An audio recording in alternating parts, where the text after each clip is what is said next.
ألم نشرح لك صدرك ووضعنا عنك وزرك الذي أنقض ظهرك ورفعنا لك ذكرك فإن مع العسر يسرا إن مع العسر يسرا فإذا فرغت فانصب وإلى ربك فارغب آمنت بالله صدق الله مولانا العظيم وصدق رسوله النبي الكريم ونحن على ذلك من الشاهدين والشاكرين والحمد لله رب العالمين.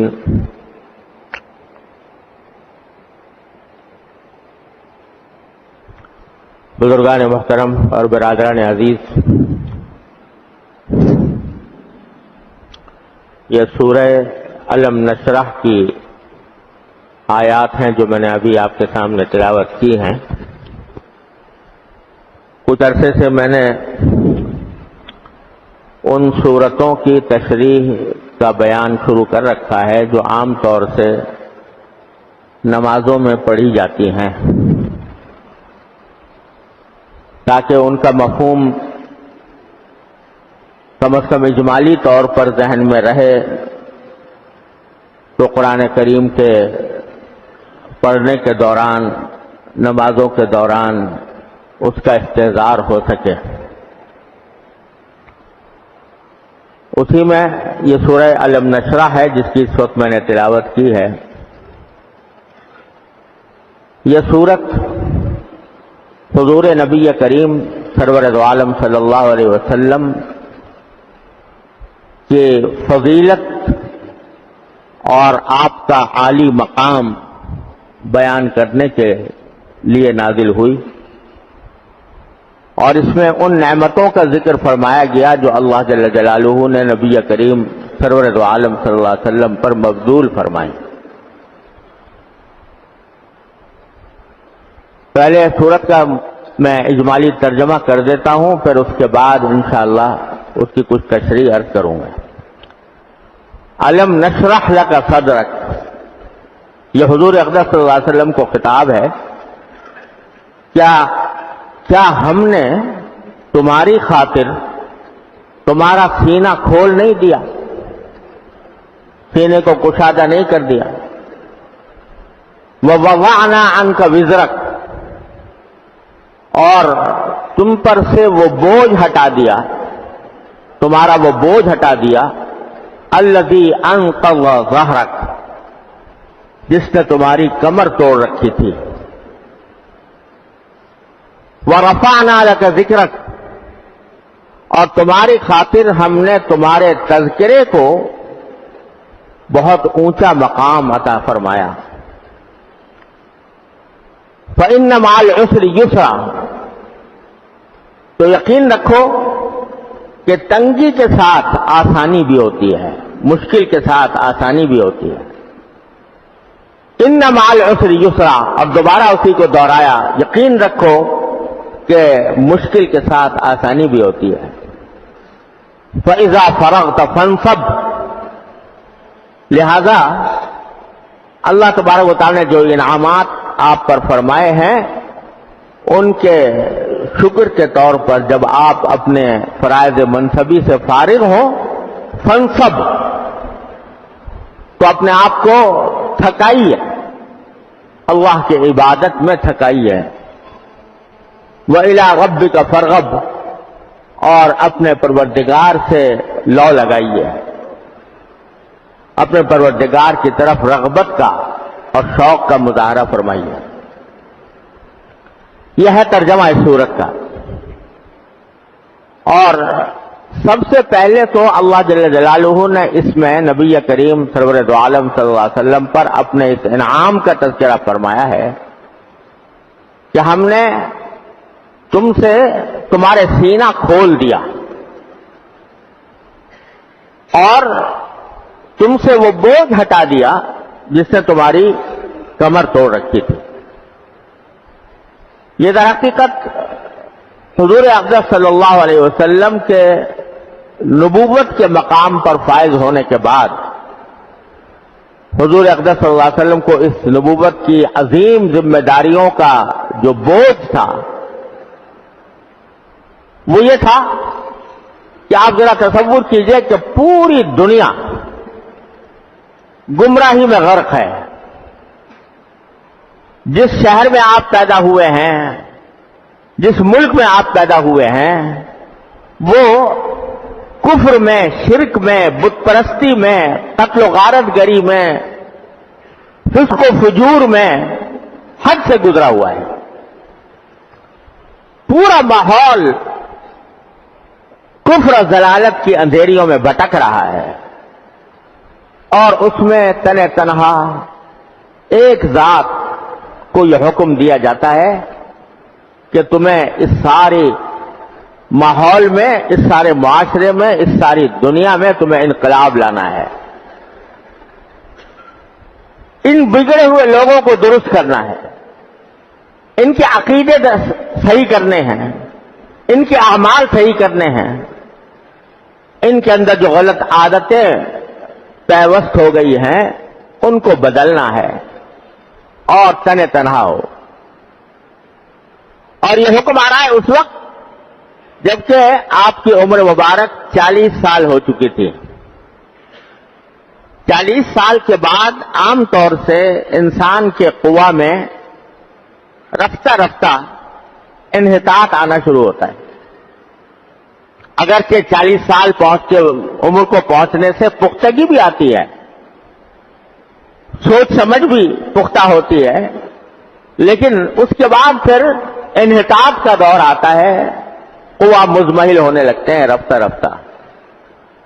تو اس ایسے موقع پر جبکہ آپ کی عمر 40 سال ہے اور اب قوا کے بظاہر انحطاط کا وقت آنے والا ہے، اس وقت میں اتنی عظیم ذمہ داری سرکار دو عالم صلی اللہ علیہ وسلم کو سونپی جا رہی ہے، اور تنہ تنہا دنیا کے اندر کوئی ظاہری اعتبار سے کوئی مددگار بھی نظر نہیں آتا.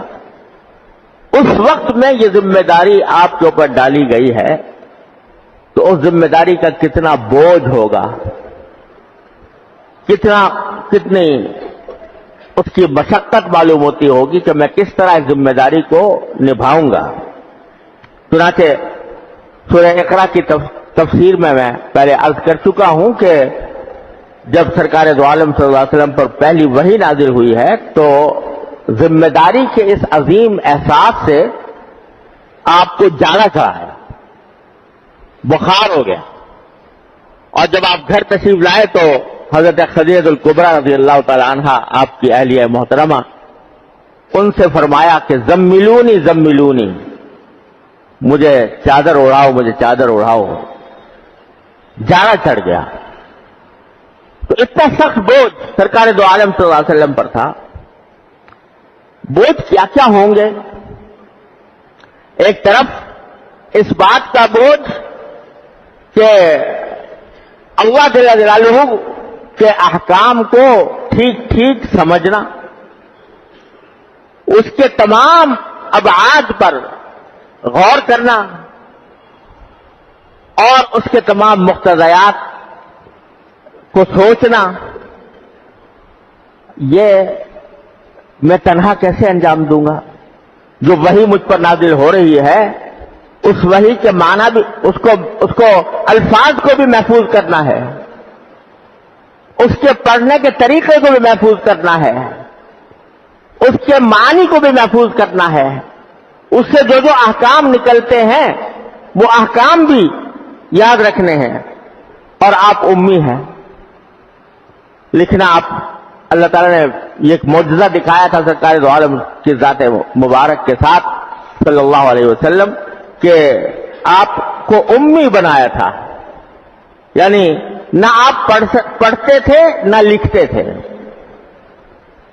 جو کچھ تھا وہ حافظے میں تھا اور دل میں تھا.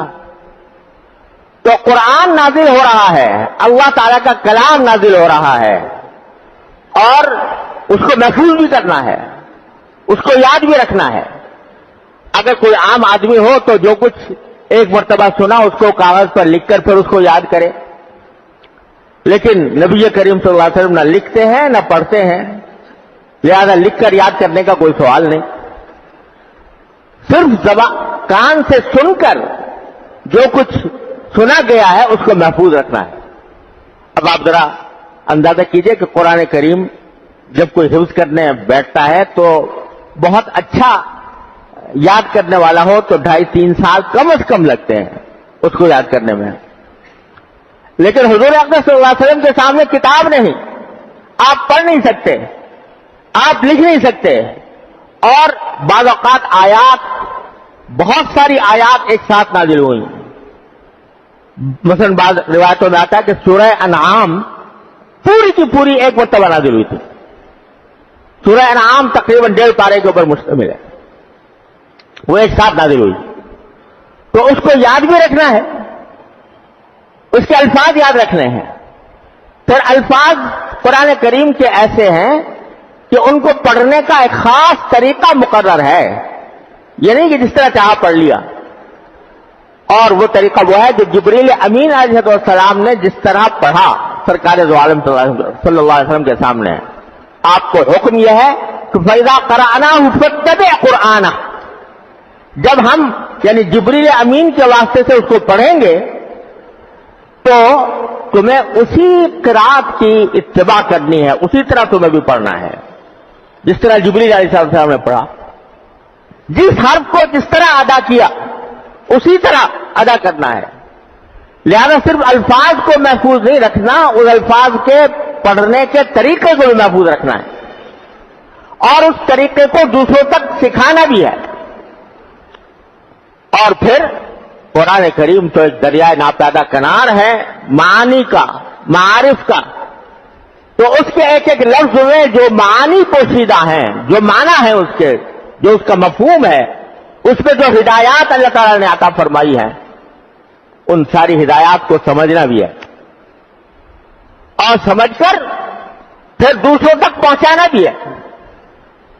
اور قرآن کریم چونکہ نہ جانے کتنے علوم کا سمندر ہے، اس واسطے ان سارے علوم کو اپنے پاس محفوظ بھی کرنا ہے۔ یہ سارا کا سارا معاملہ قرآن کریم اور اللہ تبارک و تعالیٰ کے احکام سے متعلق۔ پھر اس قرآن کریم کے اندر مختلف احکام عطا فرمائے گئے ہیں، فلاں چیز حلال ہے، فلاں چیز حرام ہے، پھر اس حلال اور حرام کی تفصیل وحی غیر مطلوع کے ذریعے نبی کریم صلی اللہ علیہ وسلم کو عطا فرمائی گئی، اس کو بھی محفوظ رکھنا ہے، احکام کی جزیات بھی محفوظ رکھنی ہے۔ یہ سارا کام سرکار دو عالم صلی اللہ علیہ وسلم کے اوپر ڈالا گیا، تو آپ یہ سوچتے تھے کہ میں شروع میں آپ کو خیال ہوتا تھا کہ میں تنہا ایک امی وہ ان سارے علوم کو، ان سارے معارف کو کس طرح محفوظ کروں گا، اور پھر اس گمراہ قوم کے سامنے جو ضلالت میں ڈوبی ہوئی ہے اس کو کس طرح پیش کروں گا، کس طرح لوگوں کو اس پر قائل کروں گا۔ مخالفتیں ہوں گی تو ان مخالفتوں کا مقابلہ کرنا ہوگا، تنہا کیسے ان کا مقابلہ کروں گا۔ یہ ساری ذمہ داریاں تھیں نبی کریم صلی اللہ علیہ وسلم کے اوپر، جس کا بوجھ تھا آپ کے قلب مبارک پر۔ لیکن کیا ہوا کہ اللہ تعالیٰ فرماتے ہیں کہ یہ سارا بوجھ اور یہ ساری ذمہ داریوں کا احساس ہم نے اس طرح ختم کر دیا کہ الم نشرح لک صدرک، کیا ہم نے تمہارے سینے کو کھول نہیں دیا، یعنی سینے کو کشادہ کر دیا، اتنا کشادہ کر دیا کہ سارے کام اس سینہ مبارک کے اندر سما گئے۔ اس سینہ مبارک کو یہ قوت عطا فرمائی کہ قرآن کریم کے الفاظ بھی محفوظ رکھیں، اس کے پڑھنے کا طریقہ بھی محفوظ رکھیں، اس کے معنی کو بھی محفوظ فرمائیں، اس سے نکلنے والے احکام کو بھی محفوظ فرمائیں۔ اس طرح ہم نے تمہارا سینہ کھول دیا۔ سینہ کھولنے کے معنی یہ ہوتے ہیں کہ ایک آدمی کسی چیز کو گرفت میں لانے سے اپنے آپ کو عاجز محسوس کر رہا ہے تو سینہ تنگ ہو جاتا ہے، کوئی بات سمجھنا چاہتا ہے، سمجھ میں نہیں آ رہی، کوئی بات یاد کرنا چاہتا ہے، یاد نہیں ہو رہی، تو اس کا معنی ہے کہ سینہ تنگ ہو رہا ہے، سینے میں وہ محفوظ نہیں ہو رہی۔ جب اللہ تبارک و تعالیٰ سینہ کھول دیتے ہیں تو پھر جو چیز سمجھ میں نہیں آ رہی تھی وہ سمجھ میں آنے لگتی ہے، جو چیز یاد نہیں ہو رہی تھی وہ یاد ہونے لگتی ہے، اور یاد نہ ہونے اور سمجھ میں نہ آنے کی وجہ سے جو کلفت اور کوفت ہوتی ہے وہ کوفت ظاہر ہو جاتی ہے۔ تو ایک تو شرح صدر کے معنی یہ ہوتے ہیں کہ بات سمجھ میں آ گئی، جو یاد ہونی چاہیے تھی وہ یاد ہو رہی ہے۔ دوسرا یہ کہ کسی بات کے اوپر بعض اوقات انسان کو تردد ہوتا ہے، یہ کروں یا نہ کروں، یہ کام مجھے کرنا چاہیے یا نہیں کرنا چاہیے۔ اس تردد کی حالت میں انسان کے سینے میں تنگی پیدا ہوتی ہے کہ کیا کروں، کش بکش میں ہوں، سمجھ میں نہیں آ رہا کیا کرنا چاہیے، کیا طرز عمل اختیار کرنا چاہیے۔ اس موقع پر اللہ تبارک و تعالی جب کسی ایک جانب کو متعین کر کے اس پر اطمینان عطا فرما دیتے ہیں، کش بکش تھی مگر ان میں کہ یہ کروں یا یہ کروں، یہ کام کروں یا نہ کروں، لیکن اللہ تعالیٰ نے دل میں ایک اطمینان پیدا کر دیا کہ یہ کرنا چاہیے۔ اس کو بھی شرح صدر کہتے ہیں، یعنی یہ مجھے اس کے اوپر اطمینان ہو گیا، شرح صدر ہو گیا، یعنی اطمینان ہو گیا، اب جو تردد تھا وہ ختم ہو گیا، جو کشمکش تھی وہ ظاہر